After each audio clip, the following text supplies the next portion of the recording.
ونزعنا ما في صدورهم من غل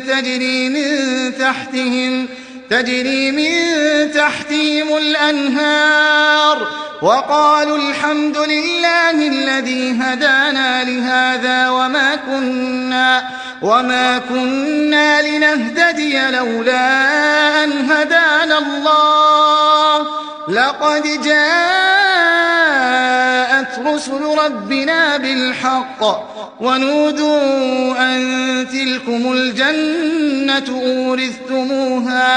أورثتموها بما كنتم تعملون.